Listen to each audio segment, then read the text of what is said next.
Mesdames et messieurs, bonjour, bienvenue dans cette nouvelle vidéo. Aujourd'hui, on a un invité d'exception. J'ai nommé Gauthier, que je connais depuis une petite année maintenant. Oui, c'est ça à peu près. On s'est côtoyé plusieurs fois, on est dans un mastermind en commun, c'est pour ça qu'on est là aujourd'hui. Exact. Avant que je te pose des questions, est-ce que tu peux te présenter, nous dire qui tu es, ce que tu fais et je te laisse te présenter comme tu as envie. Ok, ça marche. Merci déjà Noé. Avec plaisir. Et donc moi c'est Gauthier Verborg, je ne le prononcerai pas, ça sera plus facile. Qui je suis? Écoutez, je suis un ch'ti, donc l'île Valenciennes. Je suis investisseur en immobilier, mais aussi coach, mentor. Toi, tu m'as connu surtout plus sur cet axe-là. Notamment parce que dernièrement, avec Paola, mon épouse, qui est chilienne, on organise des séminaires. Donc, où l'idée, c'est de pouvoir pousser l'homme à retrouver qui il est en tant qu'homme avant d'être un business. Parce qu'on est d'abord ça, avant d'être un business. Et donc, du coup, d'allier un peu ce qu'on appelle la spiritualité, qui pour moi est peut-être un grand mot au final, tout simplement, ou du développement personnel, qui est une fois de plus un grand mot. C'est tout simplement de se comprendre soi-même et d'aller plus loin que juste se regarder dans le miroir. Et avec tout ce qu'on trouve sur soi-même, pouvoir faire quelque chose de plus grand dans le business, dans l'entrepreneuriat et l'investissement. C'est exactement ça, ce message, on entend quand même beaucoup tu vois, sur internet, etc. Mais moi, ce que j'aime encore plus chez toi, je trouve que c'est encore plus vrai, c'est parce que tu as fait des choses, tu vois. Yes. Et tu as fait des business et tu as investi dans des business. Tu vois, il y a du concret, tu vois, pour en arriver à cette conclusion. Parce que j'ai l'impression que si tu vas directement à cette conclusion, tu sais, d'un peu de spiritualité, etc., sans être passé par de la construction avant, c'est un peu vide, selon moi. Tu vois, c'est un peu le point de vue que j'ai. Enfin bref, je te dis ça. Du coup, est-ce que tu veux nous dire un petit peu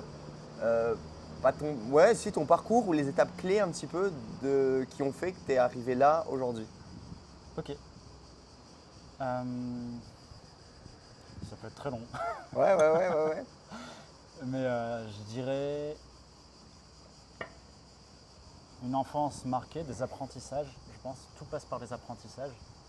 Donc effectivement, c'est l'action, comme tu dis. Ok, c'est vrai. Si je dois rebondir juste d'abord sur ce que tu as dit, il faut avoir fait d'abord pour pouvoir avoir cette réflexion, je dirais oui, probablement. Parce que sinon, tu es en train de parler que d'intangibles, que tu ne comprends pas forcément, ou alors de choses qui paraissent accessibles, mais qui en en fait réalité, sont sont juste très durs à avoir et il faut bosser, il faut se rendre compte de la réalité, quoi, c'est tout. exactement, de la loi de l'attraction et toutes ces choses-là Ouais. Oui, il y a la loi de Et oui, l'attraction. la loi de l'attraction, moi aussi, tu vois, je lisais ça à 16, 17 ans et tout, c'était beau sur le papier et j'étais hyper enjaillé, tu vois, c'était en mode ouais, dinguerie. Sauf qu'après, oui, tu fais des choses et après, tu la comprends sous un autre angle. Tu vois, la loi de l'attraction, c'est un peu comme ça que je le vois.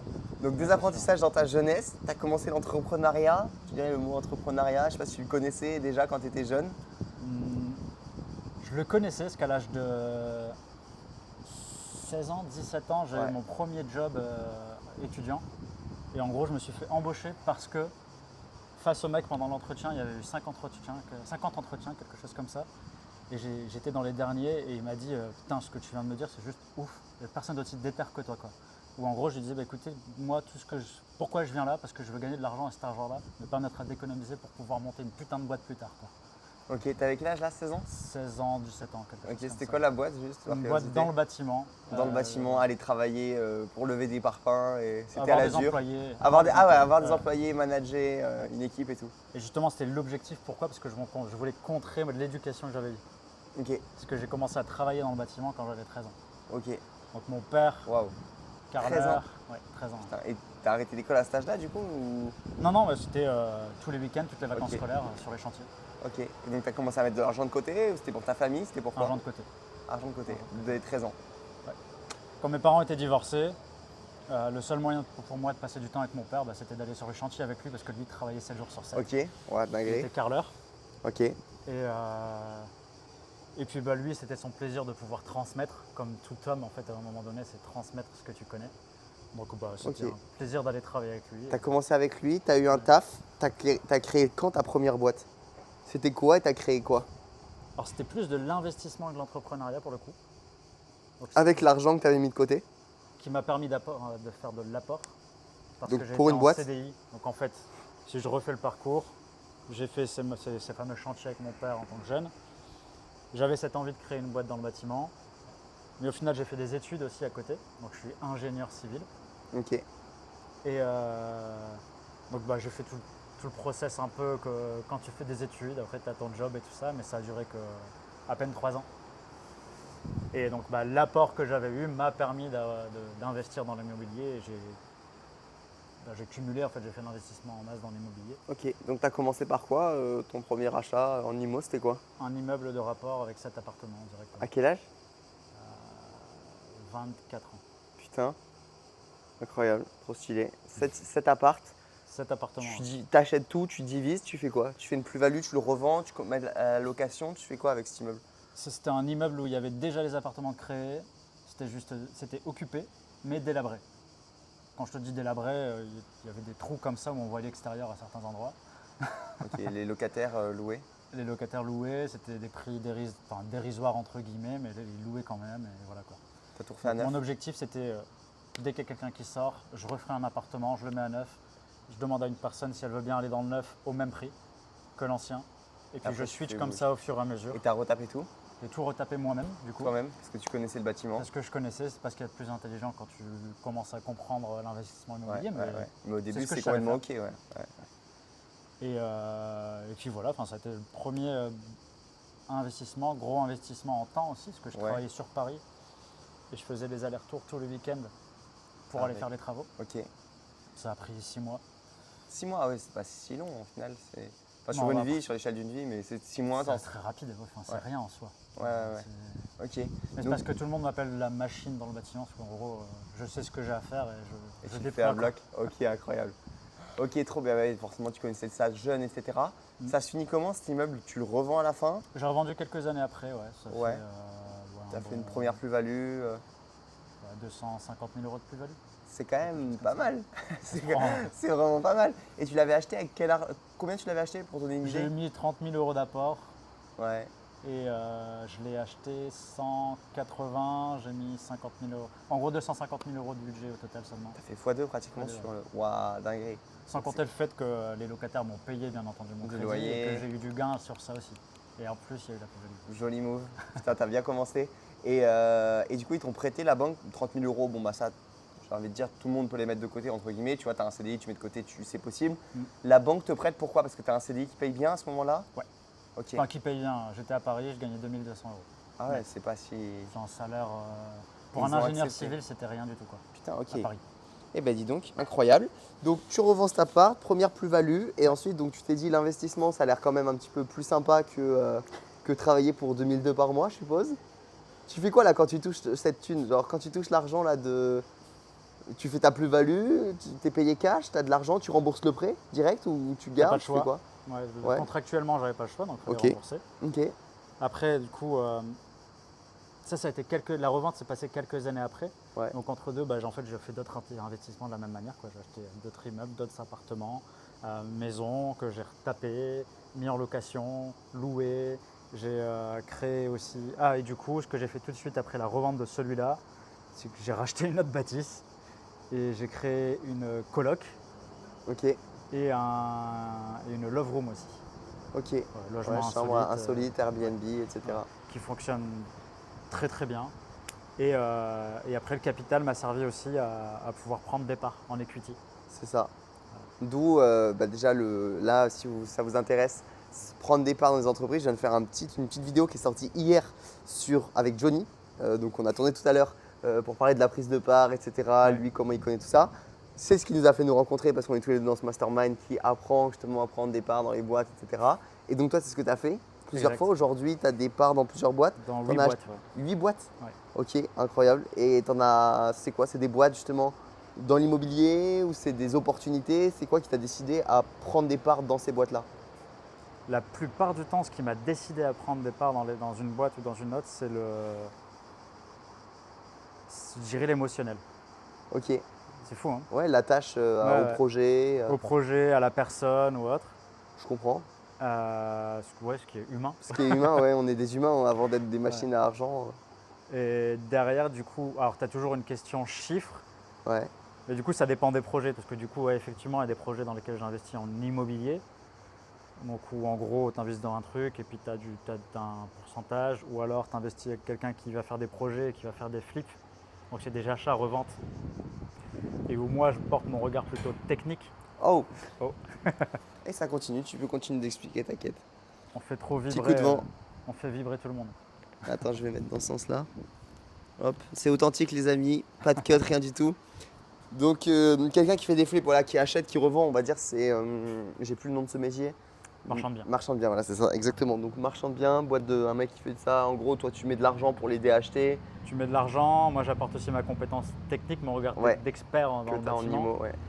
Et puis voilà, ça permet de faire du cumul et puis du coup derrière de faire des intérêts composés, Ouais, tu connais. bah ouais, forcément. Parce qu'aujourd'hui, du coup, 8 boîtes. Donc certaines d'IMO, il y en a d'autres qui sont dans des domaines complètement différents ou pas? Et après, il y a des boîtes complètement corpo et des startups. Ok. Donc là, c'est purement. Là, tu mets pas Délégation ton regard complète. sur quoi que ce soit. Non, c'est un peu comme si tu investissais dans la bourse, entre guillemets, Ouais. mais ce sont des entreprises à taille plus humaine. Et Ok. où, par contre, moi, ma priorité, c'est de connaître le dirigeant et limite, entre Ok. guillemets, d'avoir bu un coup avec lui. Ok, quoi. ouais, c'est ça qui te tient à cœur. Ouais. Ok. Aujourd'hui, tu as une idée de ce que ça vaut, tout ce que tu as mis dans des bouts, enfin, ce que tu as acheté en parts ou ce que tu détiens ou ça te rémunère, tu revends des parts des fois, tu gagnes des dividendes, ça te Ok. rémunère comment un petit peu cette partie-là? Je prends aucune rémunération sur tout ça pour l'instant. Ok. C'est un peu l'objectif, c'est que ça soit du pur long terme et, Ok. et aussi que ça me mette dans l'insécurité. Ok. Parce que qui dit pas de rémunération ou peu de rémunération dit tu vas vouloir toujours avancer plus. Alors que si tu veux en mode, je sais pas, si tu te donnes 10 000 balles par mois, bah, à un moment donné tu vas être dans un confort où bah, pourquoi tu irais avancer, pourquoi tu irais suer, pourquoi tu irais faire plus de choses en fait. Ah, ok. Pour moi c'est ultra important de se mettre sur la ligne rouge, tu sais, je sais pas comment m'expliquer, mais Ouais, donc volontairement, tu sais qu'en fait, il y a du cash à toi qui est en train de fructifier. Mm. Tu ne le regardes pas vraiment selon les boîtes, machin. Et toi, à côté, tu continues à faire des nouveaux projets. Ou C'est comme ça. si tu partais presque de zéro, en fait, sur ces projets-là. Presque, ouais. Je couvre, aujourd'hui concrètement, hein, je couvre à minima ce qui me permet d'être logé et nourri. Et c'est tout. Et c'est déjà beaucoup. C'est peut-être même trop, je trouve. Ah ouais. Donc c'est ça ta philosophie pour toi. C'est comme ça que tu fonctionnes, en fait, toi, pour avancer. Aujourd'hui en tout cas. Demain, le monde nous le dira, mais aujourd'hui c'est comme ça que je Ok. fonctionne. Ouais. Ah, c'est intéressant. Il y a beaucoup de personnes qui essayent totalement l'inverse, qui essayent d'avoir des sources de revenus qui rentrent, quoi qu'il arrive, tu sais, pour avoir 3, 5, 10, on va dire 10 000 par mois qui rentrent, machin et tout. Et toi, tu te mets volontairement un peu dans l'autre sens. Ouais. C'est intéressant. Et du coup, on en arrive. Est-ce que j'ai oublié des étapes où on arrive déjà au projet qui nous a fait aussi nous rapprocher, Ouais. l'organisation des séminaires? Euh, Il y a d'autres étapes Une petite étape importante Ouais, quand même, ouais, ça a été partage-nous. justement juste avant de commencer à prendre des parts, de faire tout ce dont on vient de parler. On revenait du Mexique parce que je voyage beaucoup. En fait, je suis un peu un sprinter. Donc en gros, je pars sur un projet, je sprint, je monte le truc et tout ça, et après, boum, je prends du temps pour moi. Et prendre du temps pour moi, c'est partir X mois à l'étranger, en Asie, en Amérique latine, enfin voilà, Ok. et kiffer la vie. Et monter des projets, pourquoi pas, ou alors être bénévole, ou travailler dans des associations humanitaires, enfin peu importe. Et on était installé au Mexique. Après le Mexique, un projet qui s'avorte, on revient en France. Et on venait de se marier avec Paola. Et du coup, on avait décidé de s'acheter une petite maison dans le sud de la France, proche de Carcassonne. Puis après 3 mois à s'être posé où on s'était dit, vas-y, première maison ensemble, post-mariage, c'est un moment où on va jamais le revivre. Jamais. Donc on va prendre 3 mois pour nous, où on fait rien. On vit notre vie de jeunes mariés. Trop cool. On a kiffé ce moment, c'était juste incroyable. Sauf que fin de ces 3 mois, on commence à se remettre en question. Qu'est-ce qu'on fait maintenant de notre vie? Et puis, je me suis mis en tête, on va aller beaucoup plus loin dans l'économie que l'argent. Avant, je pensais projet, des trucs qui me font kiffer. Je veux faire ça parce que je veux faire ça. Et puis en fait, l'argent vient avec. Et puis là, je me suis dit, allez, je vais me lancer dans ce truc-là. Je vais commencer à reprendre des entreprises parce que c'est ce qui fait des millions, des millions, des millions. Tu voulais faire des millions, Je voulais faire des millions. du Ouais. cash. Ouais. Et du coup, ça m'a amené à prendre plein de décisions et notamment la revente de cette fameuse maison. Que tu venais d'acheter. qu'on venait d'acheter, qui était notre maison de cœur, qu'on avait appelée El Nido, ça veut dire le nid en espagnol. El Nido. Et le jour où on a pris cette décision, j'ai pleuré toute la nuit. Mais vraiment. J'ai pas forcément tendance à pleurer énormément, on va dire, Ouais. mais c'est surtout, putain quoi, mon corps m'a donné tellement de signaux en mode qu'est-ce que tu es en train de faire quoi. J'ai pas écouté, mais j'ai quand même pris cette décision. Cette maison, on l'a revendue et au final, il s'est passé plein de choses qui ont fait que toutes les décisions derrière, c'était de la merde. Ça correspondait pas du tout à ce que je voulais ou à qui ouais. j'étais, Ok. à la vie que je voulais mener quoi, de manière générale. Donc du coup, j'ai pris une formation en coaching pour, pas pour coacher les gens à la base, mais juste pour me comprendre moi plus. Pourquoi j'en suis là aujourd'hui quoi. Pourquoi j'ai pris ces décisions-là, comment je fonctionne, comment je suis arrivé là où j'en suis. Ok. Ah, je comprends. Et c'était tellement intéressant de pouvoir se poser des questions qu'on n'a pas tendance à se poser au quotidien. Ok. Donc ça t'a amené une casquette en plus un peu d'introspection, de dev perso Oui. que t'as pas mal travaillé du coup à ce moment-là, où au final tu avais déjà fait pas mal d'argent avec ces projets-là. Mhm. Et d'ailleurs, c'était pas ton projet d'investir dans 100 boîtes? Non? Enfin, je voulais racheter sans Tu voulais entreprise. racheter 100 entreprises. C'était, tu avais arbitrairement dit je veux 100 entreprises, Ouais, égotiquement on va dire. ouais. C'était beaucoup l'ego qui était en mode je veux être chef de 100 entreprises, genre chef d'entreprise 100 fois. Ouais, je t'avoue, j'ai jamais réfléchi si c'était l'ego ou pas, Bah, mais clairement c'est ça, je ouais, c'est pense. ça, c'est la structure de l'identité que tu as de toi-même qui est Ouais. de je vais avoir cette identité-là. Donc en vrai, ouais. En fait, il fallait se donner un. J'aime bien me donner des challenges, tu vois, d'aller toujours plus loin que ce que tu crois que tu peux aller. Puis le chiffre qui m'est venu, c'était 100. Ouais. Mais ce que je Plutôt que comprends aussi, une, tu vois, c'est aussi challengeant, etc. ouais. Mais c'est vrai que des fois, il y a des rêves où c'est un peu des. J'ai l'impression que c'est un peu des missions de vie et on est aligné pour faire ça, pour y aller, on se sent appelé. Et des fois, c'est aussi un petit peu. C'est un petit peu arbitraire et en fait, on n'est pas prêt à faire toutes les choses, tous les downsides, tu vois, les avoir pour obtenir ça. En fait, Ouais. ça ne vaut pas le coup. Sur le Non, c'est papier, clair. oui, tu es excité au moment où tu le dis, oui, ça te donne l'énergie, mais en réalité, est-ce que tu le veux vraiment, tu vois? C'est ça.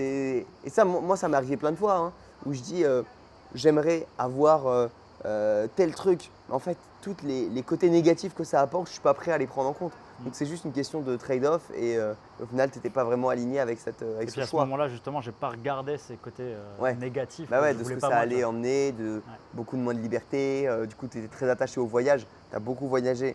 Tu as dit le Et à ce Mexique, moment-là, je etc. voulais encore Tu voulais le encore vivre. voyager. Ouais. Tu es obligé de te lock-in un peu quelque part dans un pays au moins 8 mois, 6 mois, 8 mois, 10 mois de l'année, tu vois, je pense, pour Mais ouais, au moins. Ouais. au moins, et même si ce n'est pas 365 Je jours pense. par an à travailler, tu vois. Pour acheter ces 100 boîtes, Ouais, c'est clair. 100 watts, c'est de la folie. Ok.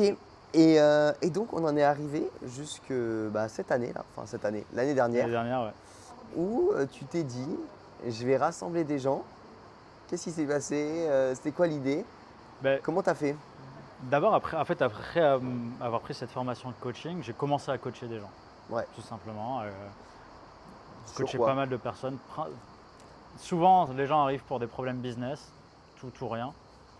Et puis ça termine problème personnel, quoi. Ok, Et donc du coup, tu te rends compte que les problèmes dans le business sont liés à la personne, à soi, ou alors à la relation qu'elles ont, ou avec leur couple, ou alors avec leurs parents. Enfin, ça peut vraiment complètement dévier sur le sujet de base. Mais voilà, les gens venaient pour moi pour du business, pour de la vision principalement. Parce que j'arrive toujours à avoir une vision assez claire de là où une personne peut aller. Et à mettre des choses en place derrière, bien entendu. ok. Tu fais quoi pour que quelqu'un puisse poser sa vision plus facilement? Pour moi, c'est aujourd'hui, hein, du coup, c'est Ouais, aller chercher qui tu es, poser les bonnes questions sur qu'est-ce que tu veux faire, mais en fait, pourquoi tu veux le faire. Qu'est-ce qui fait qu'à l'intérieur, te génère de l'émotion, tu vois, plus qu'un appât de quelque chose. Ça, c'est ultra important, on l'a compris juste avant. Donc, c'est aller poser toutes ces bonnes questions pour savoir qu'est-ce qui te fait vibrer, quoi, en soi. Une fois que tu as trouvé ce qui te fait vibrer, on utilise dans les séminaires, on en parlera après, avec Paola, tout ce qui est visualisation, mais aussi compréhension de l'émotionnel, donc l'intelligence émotionnelle. Donc on va chercher ce qu'on appelle le bagage émotionnel pour aller détruire un petit peu toutes ces choses qu'on nous a inculquées et qui font qu'on va peut-être aller dans une direction mais qui en fait n'est pas forcément la nôtre. Ok, et se réaligner avec ce qu'on veut vraiment, Exact. ta vision profonde, on va dire, ce qu'il y a dans ton cœur de pur, sans tous les obstacles qu'il y a par-dessus, quoi, en gros. Exact. Ok, Et comme toi, du coup, sur la pratique du breathwork, la ouais, respiration holotropique, ouais. Pareil, du coup, on accentue C'est là-dedans. un des outils qu'ils utilisent. Pour moi, c'est l'outil le plus puissant. Ok. Ouais, j'aurais répondu quelque chose de similaire, tu vois, pour cette idée de vision, en fait. La vraie vision, c'est se rapprocher de, comme tu dis, qui tu es vraiment, sa nature profonde, et juste enlever du coup les couches d'ego qu'il y a par-dessus, les croyances limitantes, tout le tralala, et tu arrives à ce que tu veux vraiment, mais enfin, je crois que c'est le travail d'une vie aussi, tu vois, au final, Ouais. de savoir ce que tu veux vraiment. Le chemin apparaît en avançant, mais c'est vrai que si tu enlèves un peu toutes ces couches, c'est ce qui t'aide à avancer. Crûment, j'appelle ça l'oignon. Ouais. Ouais, c'est le logo de Anaïs, de ma copine. C'est vrai? C'est un oignon, J'avais pas fait son gaffe. logo. Et Ok. en fait, ça t'aide avec d'autres outils, la psychosomatique, des choses comme ça, à enlever les couches pour te rapprocher de toi, quoi. De toi qui est la source et qui est la vie et qui est Dieu, tu vois. Si on pousse le truc, tu vois. Bon, bref. Du coup, tu t'es dit, je coach des gens un peu à distance, machin, mais il manque un truc. Clairement, ça m'a saoulé en fait. Enfin, c'est pas que ça m'a saoulé, le coaching et tout ça, très bien. Mais l'aspect en ligne, Ouais, c'est pas la vie que je veux vivre. Zoom, ça va 2 minutes. Ouais, c'est ça. Ouais, ça va. Un coaching, deux coachings, après c'est bon quoi. Enfin, donc, un coaching par jour, pourquoi pas. Ouais, J'arriverai à par tenir. jour, on parle avec des humains, machin. Mais là, c'était trop pour toi, il y en avait trop. Ouais, non, Parce trop. que tu t'avais trouvé des clients comment c'était des gens qui venaient à toi. En organique, principalement. Ouais, des gens qui venaient à toi. Avec du contenu que tu faisais. Même pas. Non, amis d'amis. Amis d'amis, ouais, etc. Ok. Et puis ouais, comme pour moi le physique, le réel, tu vois, comme on est là à se parler, Se parler. c'est pas du tout la même chose. Ouais, Si c'est on vrai, faisait- quoi. Si on faisait un même coaching en ligne ou en live, Ouais. Flemme. t'as pas les mêmes résultats. Ouais. Et donc du coup, j'ai commencé avec Paola, parce que je trouve que c'est important d'unir nos deux énergies et nos deux compétences qui sont complètement Ouais, c'est différentes. ouf ça en vrai que vous fassiez. Que vous fassiez ça ensemble, c'est clair. C'est Ouais. vrai que c'est stylé en vrai. C'est l'élément un peu différenciant aussi de Bah, l'approche. Je trouve que c'est assez. C'est assez beau en fait. Votre couple déjà il est assez beau, etc. Vous voyagez, vous faites plein de trucs. Et c'est vrai que cette offre en fait vous la vendez à deux, quoi. C'est ça. Ouais. Et je pense que c'est ultra important d'avoir, c'est pas cette image-là, mais ce qu'on peut dégager et surtout ce qu'on peut apporter à deux. Parce que j'estime que moi seul, je vaux moins que nous deux, quoi. Enfin, naturellement, ça paraît logique. Donc du coup, pourquoi pas être à deux, et surtout qu'on est des compagnons de vie et puis que depuis qu'on se connaît, on a toujours tout fait ensemble. Tu vois. On s'est connus, on a voyagé 3 ans, 24 sur 24, 7 jours sur 7 à deux. Putain. Donc c'est que ça peut que fonctionner. Et Vous avez fait un tour du monde? on peut Pratiquement. appeler ça comme tu veux. Mais... Ouais, non, vous avez fait plein de pays en 3 ans quand vous êtes plein de rencontrés. pays, c'est plutôt slow travel. Donc Ok. on arrive dans un pays, on reste 1 mois, 2 mois, 3 mois. On fait souvent du bénévolat, donc c'est du workaway, tu connais? Ouais, je connais. Principalement workaway. Ah, vous avez voyagé comme ça au début quand vous êtes rencontrés. Incroyable. Ok. Et donc vous en êtes arrivé aujourd'hui à Racine Nomade. Oui. Racine Nomade, tu Tu es nous en train de pitches. changer de nom peut-être. Ah ouais? Origine. Origine. Ah ouais. Ouais. Ah ouais, les origines. C'est vrai, je m'en souviens. On avait brainstormé sur ça. C'était quoi? Ouais, je m'en souviens plus. Bah si, bien sûr que si. Justement, quand on était le soir à À Paran. la maison. Ouais, oui. Ok. Et qu'on marchait dans le chemin. Et qu'on regardait Nîmes. Yes. Et c'est là que Ok, c'était ok. arrivé. Les origines. Et tu te rappelles pas, je décortiquais tous les mots. Si. Je décortiquais tous les mots et on était en mode les origines. On répétait les mots et on voyait qu'il y avait du sens derrière les mots. Enfin, c'était fort et c'était né déjà cette idée-là. Bah, tu vois. Ouais, c'est marrant. C'était parti complètement dans les oubliettes. Et Ah c'est ouais? revenu là. Ah, c'est revenu il ces y a 2 derniers temps? semaines. Ah bah voilà, tu vois, ça renaît après. Donc ouais, ce séminaire, moi j'ai participé à ton premier séminaire. C'était 3 jours. Mm. Et le but, permettre aux gens de poser leur vision, globalement. Poser ta vision. Et puis derrière, d'avoir un plan sur du moyen terme, on va dire 5 ans. C'était plutôt du long terme, ça dépend pour qui. On va dire moyen-long terme. Donc c'est faire tous les exercices dont on a parlé tout à l'heure qui sont peut-être un peu plus spirituels une fois de plus, d'introspection. Ouais, regarder à l'intérieur. Et puis après, rationaliser tout ça et voir si effectivement tout ce que tu as ressenti, est-ce que ton cerveau, il arrive à construire quelque chose avec, construire des étapes, les fixer pour avoir un plan d'action. Ok, ok, trop bien. Toi, du coup, tu as une vision sur les, je sais pas, 3, 5, 10 prochaines années ou pas? Aujourd'hui, du coup, vu c'est plus peut-être cette idée de racheter 100 boîtes, Pas qui du serait, tout. voilà, plus du tout. C'est quoi ta vision, du coup? Ma vision, c'est continuer l'immobilier parce que je kiffe l'immobilier. Ok, C'est vraiment, enfin, je suis né dedans, quoi. bah ouais, ouais. Et donc j'adore ça. Donc continuer les investissements immobiliers parce que j'adore et en plus de ça, c'est rémunérateur. Et à côté de ça, développer ce fameux séminaire, Origine, et faire qu'il soit de plus en plus grand, pas pour sa grandeur, mais plutôt sur le nombre de personnes chez qui on peut avoir un élément déclencheur de prise de conscience. Et l'idée, c'est de pouvoir le développer en France et en Amérique latine, donc en français et en espagnol, d'offrir des voyages, donc des voyages un peu plus initiatiques, où on va aller chercher justement dans des tribus andines, donc Pérou, Bolivie, Chili, Brésil, toutes ces pratiques de médecine naturelle qu'ici on appellerait plutôt des drogues parce qu'on n'y va pas du tout dans la même intention. Ouais, ouais, ouais, ouais. Et du coup, avec tout ça, d'ici, je pense, 2-3 ans, une fois que tout sera bien développé, faire que les deux univers, donc francophone, hispanophone, puissent à un moment donné s'unir sur un événement que j'appellerai un festival peut-être. Et ça sera un festival qui allie la connexion et l'entrepreneuriat. Je suis chaud.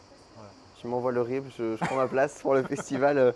Ouais, j'adore l'idée, j'adore l'idée. Et puis là, le truc, c'est que tu as déjà eu pas mal de gens. Il y avait au séminaire où j'étais venu, il y avait 15-20 personnes déjà. Ouais, Là, tu en as fait d'autres où pareil, tu as eu plein de monde. Donc au final, ça commence à faire pas mal de personnes qui ont découvert le truc, qui ont vécu cette expérience de 3 jours pour poser la vision, etc. Qui avec un process, entre guillemets, tu es en train de développer un peu une méthode pour poser ta vision en 3 jours, en physique avec des gens, donc ça tue. Et tu vas continuer à le faire d'autres événements plus grands, comme tu dis, Amérique du Sud, par ici en France. C'est trop stylé, c'est quand ton prochain? C'est le. Attends, je me souviens plus. 3, 4, 5 octobre. Octobre. À Lille. Ok. Ouais. Ceux qui sont intéressés, on laisse un petit lien, ta petite page de présentation, quelque chose en dessous. Ouais, ok. On fait ça, Très bien. trop bien. Dernière petite question. Bon, où est-ce que tu. Je dirais c'est l'immobilier en fait, le truc là, qui te permet au final d'avoir une tranquillité d'esprit un petit peu pour le reste de ta vie. Enfin, moi j'aime bien voir la tranquillité d'esprit, pas grâce à ce que ça t'apporte en termes d'argent, mais grâce à des compétences que tu peux monétiser quoi qu'il arrive. Tu vois. Ok. Et j'ai l'impression que c'est un petit peu le cas avec l'IMO. En fait, là, demain, on te. Demain, j'ai plus rien, c'est Ouais, ça? ouais, je pense. Déjà, tu sais bosser, mais outre ça, tu sais investir, tu saurais faire les bons choix, tu sais conseiller les bonnes personnes, tu saurais conseiller quelqu'un qui a de l'argent pour faire les bons choix. Quelqu'un qui veut être bon en IMO, là, tu vois, qui sent envie, ça lui parle, il a vu des trucs, machin, il a envie aussi de se lancer là-dedans, peut-être il a un CDI, peut-être c'est un entrepreneur. C'est quoi que tu lui conseilles? C'est monter en compétence dessus, c'est acheter son premier bien, se tromper, c'est faire quoi? J'aurais tendance à dire compétence, on s'en fout, entre guillemets. Ouais, C'est plutôt juste d'y aller. Après, on a beaucoup de chance en France, mais c'est sous condition, c'est le crédit. Et donc du coup, si tu es entrepreneur et que ça fait 3 ans que tu as un bon bilan et que tu es rentable, ou alors que tu es en CDI, et putain si tu es en CDI, saute sur le case, ouais, prends du crédit, quoi. Donc le crédit, c'est quoi? C'est un effet de levier. On a pour moi les 2 meilleurs effets de levier qu'on puisse avoir dans l'entrepreneuriat ou l'investissement, c'est le crédit, donc s'endetter, quoi. Prendre de l'argent Ouais. pour pouvoir en faire plus, tout simplement, ou alors c'est employer des gens. Prendre des Ok. personnes qui travaillent à ta place. ok, Comme ça, en gros, tu gagnes ton temps. c'est ça. Et donc, pour moi, dans l'immobilier, en tout cas, c'est faire du crédit, quoi. Ok, faire du crédit. Et si c'est pas auprès de la banque, à ce moment-là, c'est ta prestance qui va. Enfin, au final, face à la banque aussi. Mais derrière, c'est ta prestance et c'est. Du coup, peut-être tes connaissances quand même en immobilier qui feront que du coup, tu vas savoir lever de l'argent auprès c'est ça. d'autres établissements. En vrai, le vrai game, c'est lever de l'argent, quoi. Ouais. Surtout en IMO. Ouais, Au ouais. final, toi, tu as utilisé ce chemin de commencer l'appart, faire tout toi-même, etc. C'est peut-être un bon chemin aussi pour monter en compétence, mais est-ce qu'aujourd'hui, tu penses que si tu étais à refaire, est-ce que tu ferais exactement pareil ou justement tu apprendrais à connaître les ficelles pour mieux les tirer? Si je devais recommencer, je ne ferais pas les travaux moi-même. Ah ouais. Peut-être pour... ouais, si. Je suis un peu mitigé. Pour le côté kiff, je les referais moi-même. Ok. Mais pour le côté, on va dire plutôt intelligence économique, Ouais. je déléguerais. Pourquoi? Parce que ça me permettrait d'aller beaucoup plus vite Faire d'autres choses. et d'enchaîner en fait avec d'autres projets et d'en faire beaucoup plus que ce que je n'ai fait, quoi. Ok. Moi, dans ma situation, tu me conseillerais quoi? Tu connais ma situation là actuellement et surtout aussi un peu ce que je suis en train de faire. Est-ce que tu me dirais prends un CDI et lève de l'argent Bon, après, tu connais pas qu'est-ce que j'ai vraiment envie de faire, tu vois, mais Ouais. sur le papier, tu vois, même un jeune entrepreneur. Au final, les gens qui regardent cette vidéo, bah, je pense pas qu'il y ait beaucoup de personnes qui aient forcément des CDI, ce genre de choses. Il y a peut-être des jeunes entrepreneurs, tu vois, qui commencent à gagner un peu d'argent, etc. C'est dur de lever de l'argent beaucoup plus quand tu es entrepreneur que quand tu es en CDI. Est-ce que c'est simple au final de prendre un CDI juste pour ça? Ça peut valoir le coup, quelques mois, t'empruntes, machin. C'est quoi les options un petit peu pour un jeune entrepreneur d'investir en IMO? Pour un jeune entrepreneur, Non, il s'il a fait pas du de cash autrement, ouais, peut-être. c'est Ouais, ça. fais du cash autrement avec ta boîte et après Si tu investir en sais IMO. faire du cash, Ouais, fais du cash plutôt. fais pas d'IMO, fais du cash. Ouais, c'est ça. Et après, tu penseras à l'immobilier Ouais, une fois que l'entreprise ok. sera bien Ouais. rodée. L'IMO, c'est vraiment opti pour CDI, quoi. CDI ou boîte qui est Une déjà boîte rodée. qui tourne bien. Ouais. Fait sens. Et ouais, non, je vois vraiment pas autre chose. Trop bien. Trop bien. Gauthier, est-ce que tu as un message à partager au monde, là, à dire aux gens, quelque chose que tu vas ajouter, que ça soit. Je t'ai beaucoup parlé au final des questions sur toi, tu vois, ça nous a ouvert quelques portes qu'on a pu ouvrir. IMO, vision, etc. J'ai grave kiffé. Je sais pas si tu as quelque chose d'autre que tu veux ajouter ou pas. Mais je dirais, peu importe ce que tu fais, que ce soit de l'immobilier, de l'entrepreneuriat, un CDI, enfin, peu importe ce que tu fais, l'important c'est de vibrer avec toi-même et d'être sûr que tu es dans ton élément à toi, quoi. Et que tu n'es pas en train de faire des choses pour vivre les rêves des autres, sinon vivre tes propres rêves. Donc je t'invite à réfléchir à ça. Et puis si tu n'es pas dans le bon cas, bah, tout simplement essayer de comprendre quelles sont les actions que tu peux mettre en place pour aller vers les tiens. C'est un beau mot de la fin. Merci Gauthier. Merci à toi, Noé. Salut les gars et abonnez-vous à ma newsletter aussi en description et vous avez aussi le lien de Gauthier. Les liens c'est toujours important à la fin pour rediriger les gens quelque part. Ciao ciao. Ciao.